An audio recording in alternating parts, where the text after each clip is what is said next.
Austin, welcome back. Hey Lauren, it's good to be here. How have you been? You know what? I've been pretty good, actually. This week was a lot better. I was trying to practice my homework and Yeah. doing that reframing and kind of like instead of going that one direction that I usually go to and trying to pivot and come from more of a healthy perspective. And I feel like it's been helping a lot. Good. Yeah. I'm trying to remember where I left off, and I think I do. I think we were talking a little bit about my back, my spine being a big issue and kind of playing its big role in kind of my life. And right, that's what we were talking about. Mhm. Yeah. COVID and how you've been staying home. Yep. And so I went on disability, um, and that's when a lot of the things kind of was I was hitting my rock bottom, and my dad passed away, and then I had the last two jobs I had, like going out of college. I was telling you I worked as a valet manager Mhm. downtown San Diego, and then I jumped into my buddy's company, which was my best friend who I lived with at the time and lived many years with, very close to, who's I've known since we were in 16. He's always been he can be very manipulative and argumentative sometimes, and like he was our manager for a little bit when we did valet, like before college and a little bit in college. But I never knew that, like, I don't know. I didn't realize going into that situation of how bad it was going to be and Right. like how toxic it was going to be. And before I joined him, when I was a valley manager, I had another boss that was just extremely toxic. He was one of my equals, and he was another hotel area supervisor, and he got promoted to be my boss. And at the time, he was like, "Hey, Austin, like, I don't like you. I'm gonna try and get rid of you." Like straight up to my face. Yeah. And I was like, okay, wow. We were at like an event party and he was drinking and making fun of me. So I pulled him aside and I was like, "Hey man, do you have a problem with me?" Like because I was just very forward. Mhm. And he was like, "Yeah, dude, I do." And like, I want to get rid of you. And so that was the beginning of him being my boss for like 2.5 years. And it wasn't until the day I got back from my honeymoon that he sat me down in his office and was like, "Hey, look, we're demoting you," and blah blah blah blah. Which he had nothing to demote me for. My hotel was actually producing the most money. I had the best secret shopper scores. Like my resume was stout. Yeah. Um, but he did it anyways, and he ended up getting in trouble for that, like down the road. But it was like while he was my boss, he was just would make my life a living hell. And I think transitioning from that job into the job with one of my best friends and running into another toxic, relationship with a boss and having that happen for like a decade of my life after college really affected like my well-being and confidence Yeah. and kind of added a lot to my victim mentality that I was living in already. Mhm. So it was kind of like the icing on the cake in my situation with dealing with chronic pain, dealing with, alcoholism and of, avoiding feelings and emotions, and not, not doing anything in life, kind of just doing what was in front of me. I felt stuck at the time though. I was pretty stuck, Yeah. situationally. Um, but it played a huge role in kind of like my depression at the time too. Mhm. And so when I left that job. I had it for years. Well, I think I was working there for 6 years, and his name's Matt. And he, you know how your friends or family just know you really well. Mhm. They know how to hit your button, Mhm. right? Like they know how to manipulate you, or they know how to hurt you in a way, where it hurts. He was like that, and he kind of took advantage of me in a lot of areas. He's older than me too. He's like a Mhm. 2 years older than me. And he knew that like I would work hard and I strive for approval, Mhm. or I did at the time. Like it's something I've worked on now, I've recognized now, but like I didn't even recognize it then.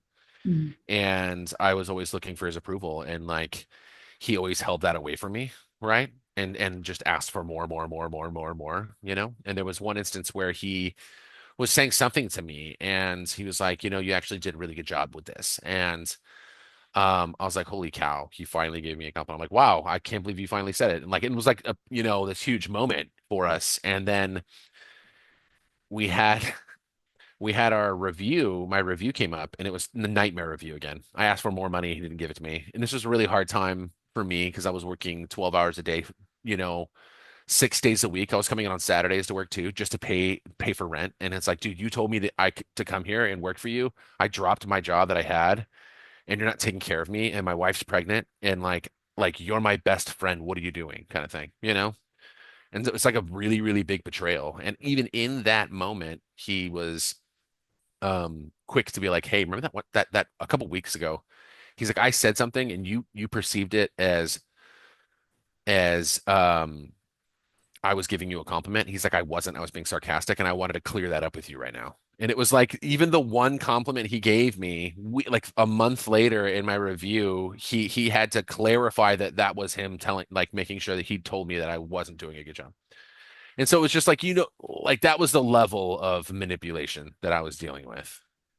You know what I mean? Mhm.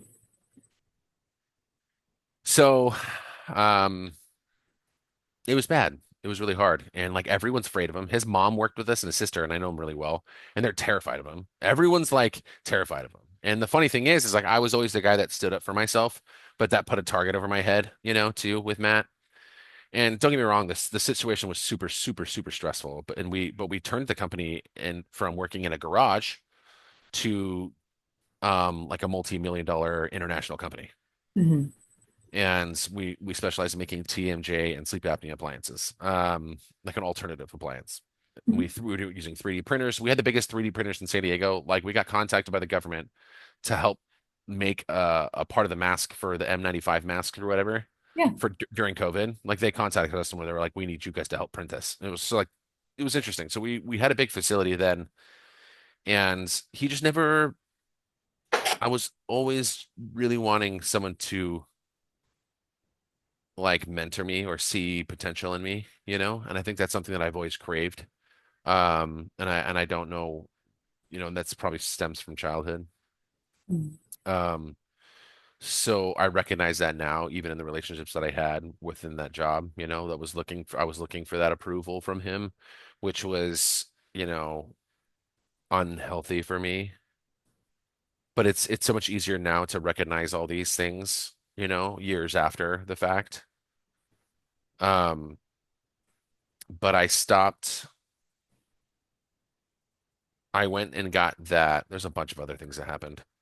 I could bring up some stories where we're just like, wow, really? Holy cow. Like, because he just treated me like dog shit.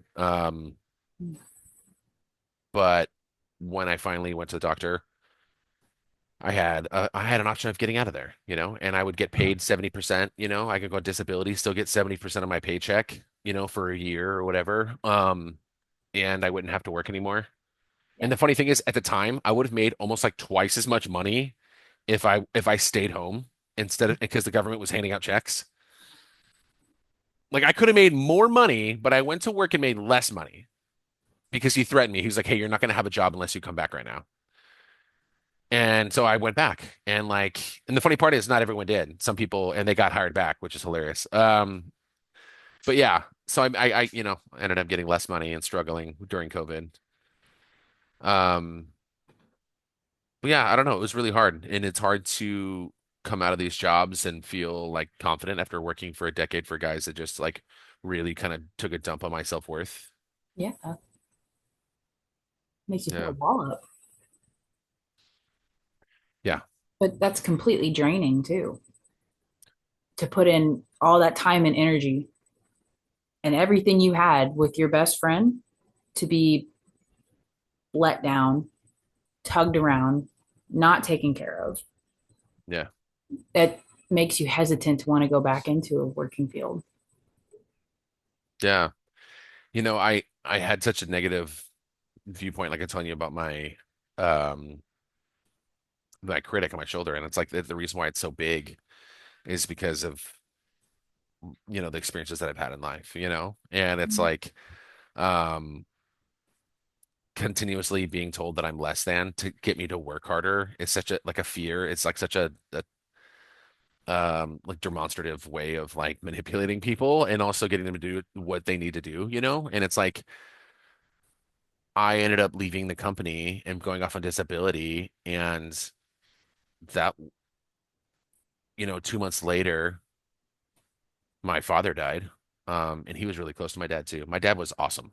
My dad was awesome. My dad was the dad for my friends who didn't have dads, right? My dad would like take care of people. All my friends were devastated when my dad died, and he was one of them. He loved my dad. My dad loved him too, And it was hard talking to my dad about this whole thing while he has cancer, being like, Matt's like this. And my dad was just, trying to be supportive at the same time, also frustrated for me. Did a good standpoint of being non-judgmental though. Um, so it was a couple months after that I saw, was it a couple months after or was it a year after? No, it was a couple months after. I think so. I'm trying to make sure I get my times right. You're good. Regardless, he was at the funeral. Hmm. It was in Palm Springs, so it was a couple hours away. And that was the last time I saw Matt. Um, and it's been almost 3 years. Yeah. But he saw me at the funeral, and afterwards he came up and hugged me and he was crying and he said, "I'm so sorry, dude." And he gave me this huge hug. And he was crying, and I've never seen him cry in my entire life. Yeah. Never once. Not once did I ever see him cry. And he's dealt with some trauma in his life a lot, too. He lost his brother the night of his high school graduation, Oh, man. the night before. Died. His brother was in the Air Force and was driving into town to see his graduation and fell asleep at the wheel and got hit by a semi and died. Um, so it was like my dad was there for Matt for that whole thing. But like so Matt's gone through some stuff too. But I say all this because in 2 weeks, 2.5 weeks, I'm going to a bachelor party and he's supposed to be there. Mm. And so I haven't seen him in 3 years. And it's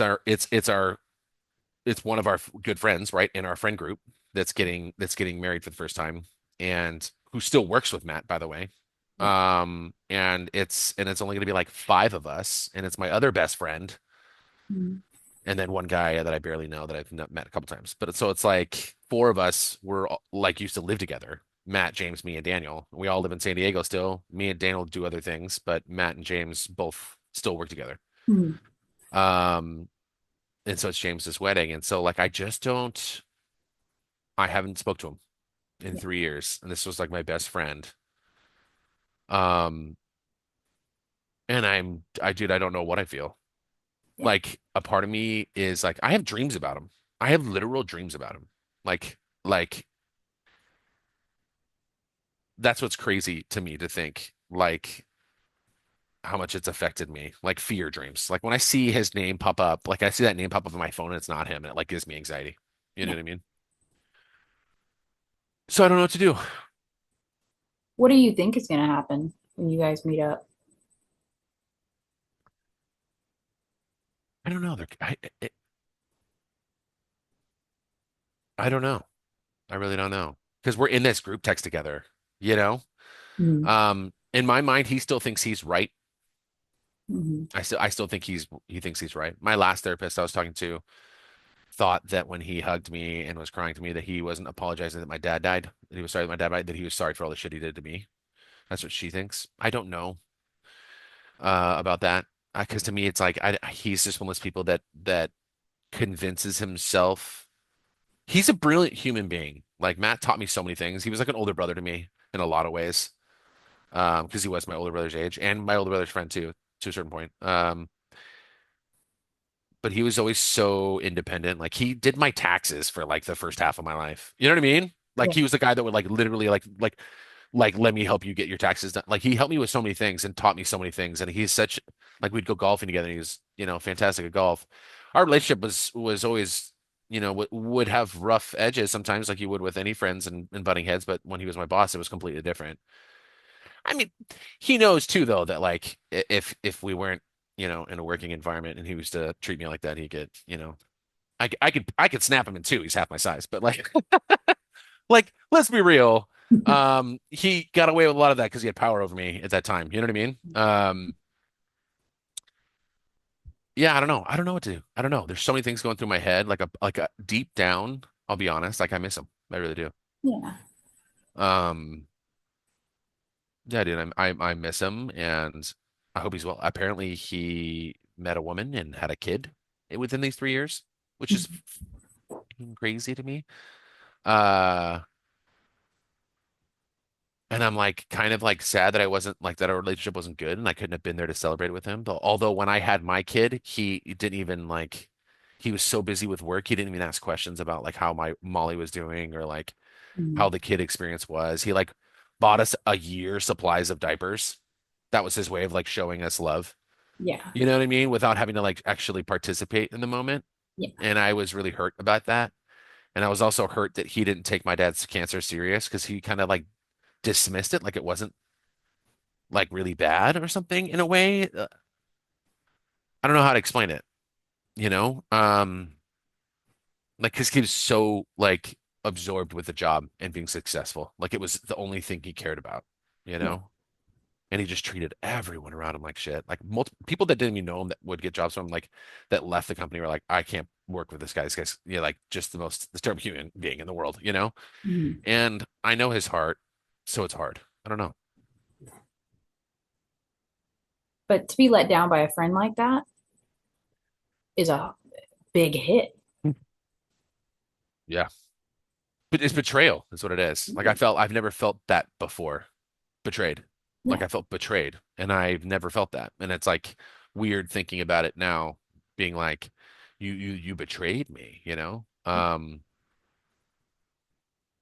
And there's been so many times where I've literally thought back and been like, no, like I wouldn't show up to work on time, even though there was no schedule, right? There was no schedule ever. Certain people came in at certain times, but for whatever reason, I was supposed to come in at 7 with David. David came in at 6 because he wanted to come in at 6. But it was so stupid. And then I would end up staying 2.5 hours extra every day, working extra, right? Mhm. Every single day. But that's what he was mad at me about.